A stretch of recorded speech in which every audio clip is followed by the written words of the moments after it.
Hello students, welcome to all in the social science class once again. Dear students, in previous module we have discussed about the roles of boys and girls and thinking of society about the gender. Today in this module we are going to discuss about gender inequality. Dear students, if we talk about the activities assigned to girls and boys do not end with the selection of toys for each. They are even influenced by the parents in the selection of subjects in schools and colleges. Finally, the value attached to the work of males and females also differs. So बेटा, अगर हम बात करें boys and girls को दी गई set activities की, तो इसका ट्वाइस के सिलेक्शन तक ही एंड नहीं होता। पेरेंट्स के कहने से boys their toys and girls doll वगैरह लेती हैं। इवन स्कूल्स एंड कॉलेज में भी जब सब्जेक्ट सेलेक्ट करने होते हैं उनमें भी वो पेरेंट्स के व्यूज़ से इन्फ्लुएंस होते हैं। लास्ट में हम ये भी कह सकते हैं कि मेल्स एंड फीमेल्स के काम की वैल्यू भी डिफ़र होती है, अलग अलग होती है। फीमेल अगर घर में सारा दिन काम भी करे तो उसके काम को वैल्यू नहीं दी जाती। Dear students, most of women do more hard work than their male partners, but the invisibilization of women's labor do not get them their due share, because generally the domestic chores by women overlooked. The domestic chores or housework and bringing up child are not considered work. It is the thinking of the society that such types of tasks are specially meant for women. सो बेटा, mostly women हालांकि अपने male partner से ज़्यादा hard work करती हैं, ज़्यादा मेहनत करती हैं, बट वुमेन्स लेबर की या वुमेन के काम की जो इनविजिबिलिटी है उन्हें उनका हक दिलाने में फेल रहती है। Because all of you know बेटा, वुमेन जो घर के काम करती है, सारा दिन घर के कामों में लगी रहती है, फिर भी उनके काम को नज़रअंदाज कर दिया जाता है। घर के काम और बच्चों की देखभाल को काम नहीं माना जाता, और यही हमारी सोसाइटी की थिंकिंग है कि इस टाइप के काम तो स्पेशली वुमेन्स के ही होते हैं, उन्हें ही ये सब काम करना चाहिए, उनकी ही रिस्पॉन्सिबिलिटी है घरेलू कामों को देखना, बच्चों को संभालना। Dear students, if we talk about the condition of rural women, then the situation is not so good. Due to unemployment, the men from rural area are migrating to cities. So, all the responsibilities of family taken over by the women. They also look after the farms along with household activities. Women continually busy in traditional work like family care, fetching water, collecting fodder, firewood and basket making, etc. Along with these, they also have to work in the farm during sowing and harvesting, looking after the cattle. In this way, we can say that their work is endless. So बच्चे, अगर हम बात करें rural women की, तो उनकी condition कोई अच्छी नहीं है, काफ़ी दुखपूर्ण है। अनएम्प्लॉयमेंट की वजह से, यानी गांवों में नौकरी ना होने की वजह से रूरल मैन अर्बन एरियाज़ की तरफ माइग्रेट हो रहे हैं नौकरी पाने की तलाश में, और इस वजह से वुमेन को घर के काम की भी करने पड़ते हैं और बाहर के काम भी करने पड़ते हैं, खेतों की देखभाल भी करनी पड़ती है, फार्म्स की रिस्पॉन्सिबिलिटी भी वुमेन के ऊपर ही है। वुमेन कॉन्टिन्यूसली अपने ट्रेडिशनल वर्क में भी बिजी रहती हैं, जैसे फैमिली केयर, पानी लेकर आना, पशुओं के लिए चारा लाना, चूल्हा चौका, बास्केट बनाना, रोटी बनाना आदि। इन सब कामों के अलावा वुमेन खेतों में सोइंग सीजन में यानी बुआई का काम करना, बीज लगाना और फसल पक जाने पर हार्वेस्टिंग यानी कटाई का काम भी करती है, फसल काटने का काम भी करती हैं, पशुओं की भी देखभाल करती हैं। सो वुमेन के कामों की लिस्ट यू कैन से बहुत लंबी चौड़ी है, एंडलेस है। Dear students, in big cities you can see the maids, the work is also very hard. They have to live under unhygienic conditions and lead a life without dignity. They also dream of a better life in cities as compared to their rural counterparts, but they have to survive under discriminating conditions. So बेटा cities में जो maids होती हैं घर में काम करने वाली, वो भी बहुत हार्ड वर्क करती हैं लेकिन अनहाइजेनिक कंडीशन में रहती हैं और विदाउट डिग्निटी यानी बिना यश मान गरिमा की अपनी लाइफ जीती हैं। वो भी एक बेटर लाइफ का सपना देखती हैं लेकिन डिस्क्रिमिनेटिंग कंडीशन में ही वो आज भी सर्वाइव कर रही हैं, जी रही हैं। उनको भेदभाव परिस्थितियों में ही जीना पड़ता है। Dear students, look at this picture.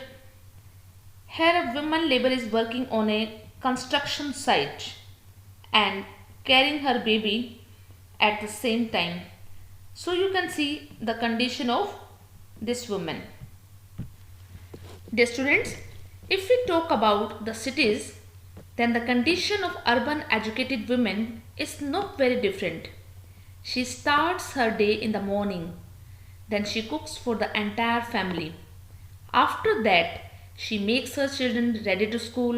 After that, she packs her husband's lunch and then she goes to the bus stand to catch an overloaded vehicles.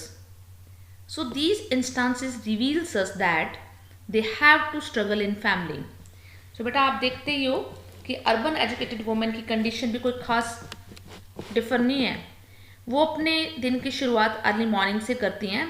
आप अपने मम्मास को भी देखते होंगे, पूरी फैमिली के लिए खाना बनाती हैं, उसके बाद अपने बच्चों को स्कूल भेजती हैं, अपने हस्बैंड का लंच पैक करती हैं, फिर ओवर क्राउडेड यानी भीड़ भाड़ वाले एरियाज़ में यानी जो व्हीकल्स को कैच करने के लिए बस स्टैंड जाती हैं।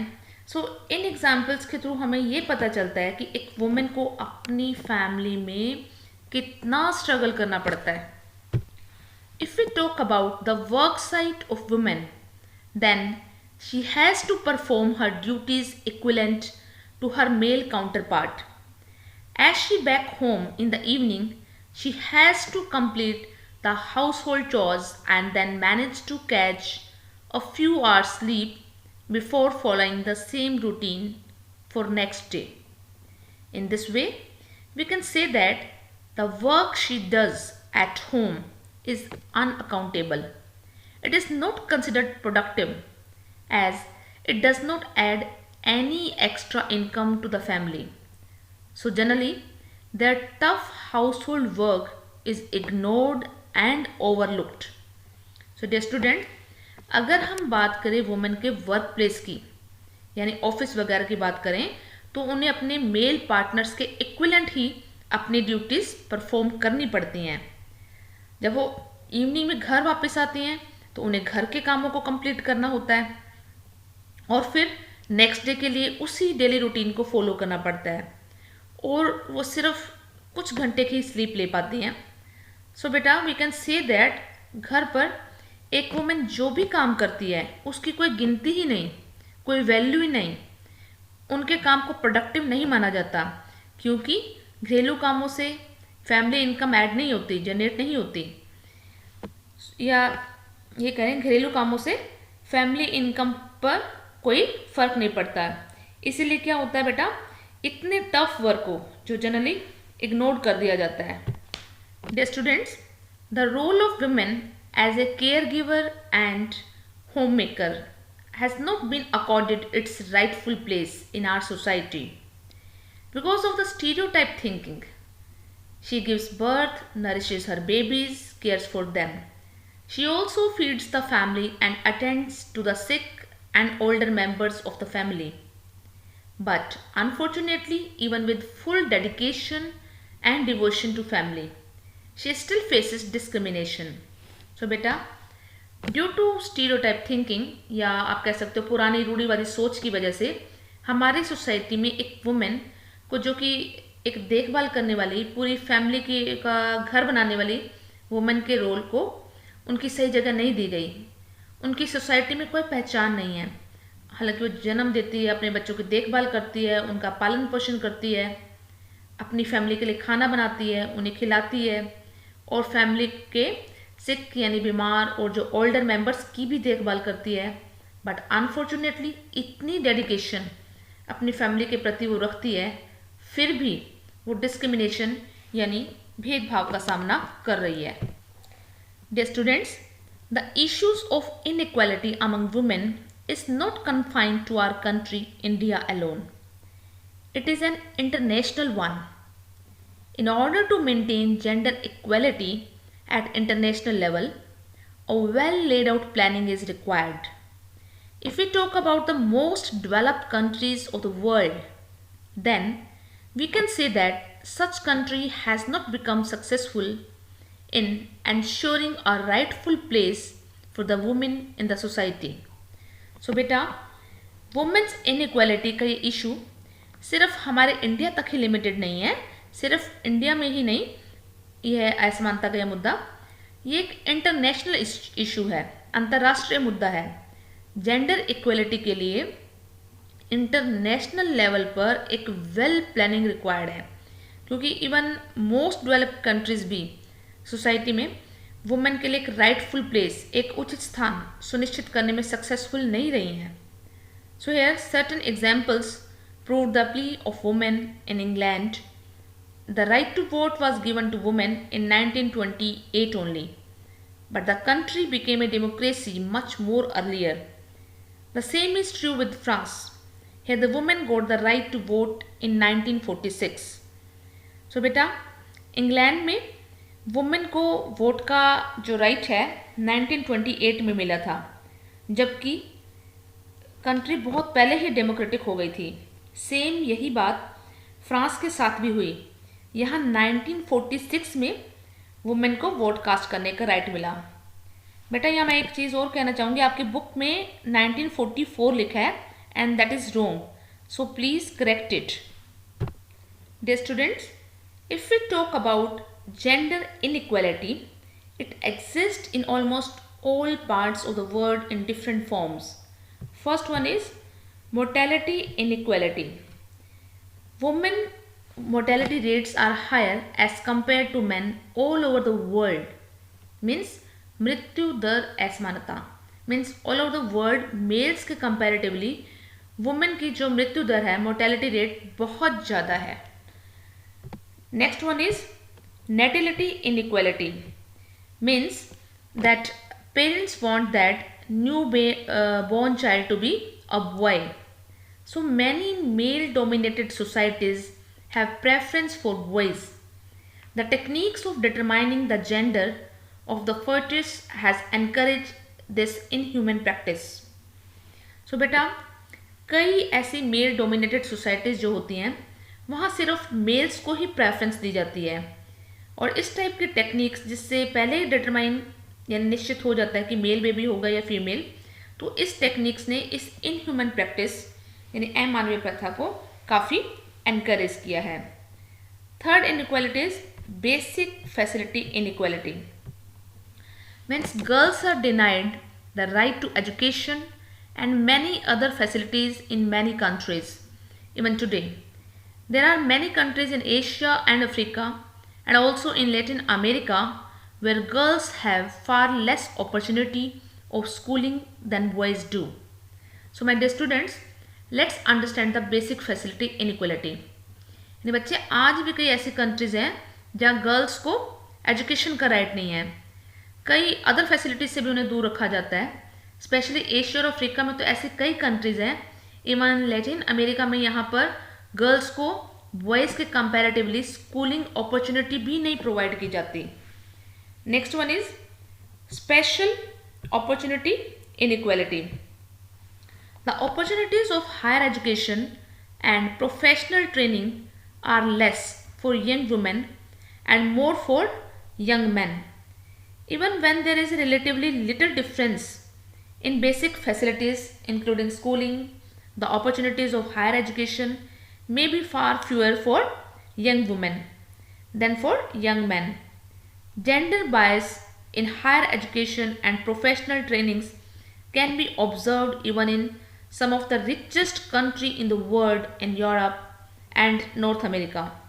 So dear students, let's try to understand another type of inequality, that is special opportunity inequality. Higher education और प्रोफेशनल ट्रेनिंग की अपॉर्चुनिटीज़ यंग वुमेन के लिए कम और यंग बॉयज़ के लिए ज़्यादा है। इवन जब स्कूलिंग्स के साथ बेसिक फैसिलिटीज़ में बहुत कम डिफरेंसेस होते हैं, तो हायर एजुकेशन की अपॉर्चुनिटीज़ यंग वुमेन को यंग बॉयज़ के कंपैरेटिवली कम मिलती है। हायर एजुकेशन और प्रोफेशनल ट्रेनिंग में जेंडर बायस या पूर्वाग्रह यूरोप और नॉर्थ अमेरिका जैसे वर्ल्ड्स रिचेस्ट कंट्रीज में भी देखे जा सकते हैं। Next inequality is professional inequality. So in terms of employment as well as promotion in work and occupation, women often face greater handicap than men। यानी employment के साथ साथ काम और व्यवसाय यानी वर्क और ऑक्यूपेशन में प्रमोशन के मामले में मोस्टली वुमेन को हमेशा प्रॉब्लम्स फेस करनी पड़ती है।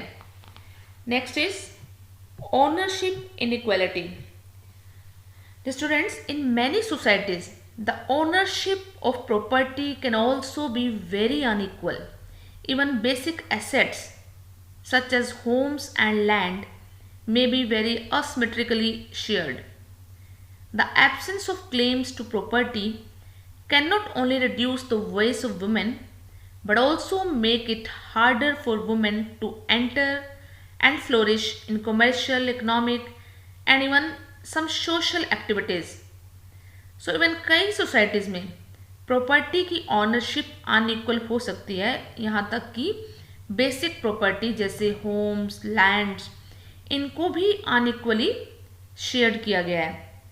Absence of claims to property यानी संपत्ति पर दावों की अनुपस्थिति, एब्सेंस, ये न सिर्फ वुमेन वॉइस को कम कर सकती है बल्कि वुमेन को कमर्शियल, इकोनॉमिक और इवन यहाँ तक कि कुछ सोशल एक्टिविटीज़ में एंटर करने और उन्हें ऊंचा उठने में प्रॉब्लम क्रिएट कर सकती है। Then next one is household inequality. So there are basic inequalities in gender that are reflected in sharing of housework and child care. Gender में बेसिक इनइक्वालिटीज है जो घरेलू कामों और बच्चों की देखभाल को शेयर करने में रिफ्लेक्ट होती हैं, यानी घर के काम और बच्चों को संभालने का काम वुमेन का और बाहर के काम मेन के होते हैं। इस टाइप की सोच जेंडर डिस्क्रिमिनेशन को बढ़ावा देती है। So dear students, today in this module we have discussed a very sensitive issue of not only in India but at a global level, that is gender inequality. Our government is making efforts to remove gender inequality, but this will be possible only when the whole society change their stereotype thought about women. Thank you. Stay blessed, stay happy.